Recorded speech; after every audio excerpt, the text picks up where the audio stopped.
তো সবার প্রথমত বলি, আমি এখানে অনেকটা আলু কেটে নিয়েছি, বেশ একটু বড় বড় করে। তোমরা চাইলে একটু ছোট করেও কাটতে পারো, তো যার যেমনটা ভালো লাগে তেমনটা করেই কাটবে। তো আমি একটু বড় বড় করে কেটেছি, আর আলুটা একটু বেশি পরিমাণে কেটে নিয়েছি যেন দুবেলা আমাদের হয়ে যায়।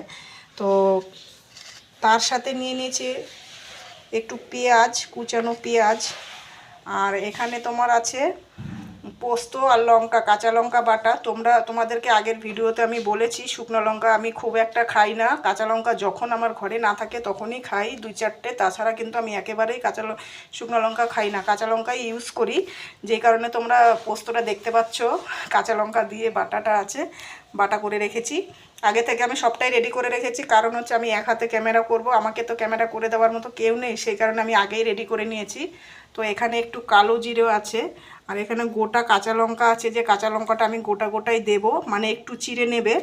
তো আমিও একটু চিড়ে নিয়েছি, এরকমটা চিড়ে নিলে কি হয় ঝালটা পুরো বেরিয়ে আসে।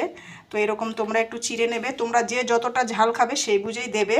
তো কথা না বাড়িয়ে চলো দেখা যাক। আমার কিন্তু কড়াইটা অনেকটাই গরম হয়ে গিয়েছে। তো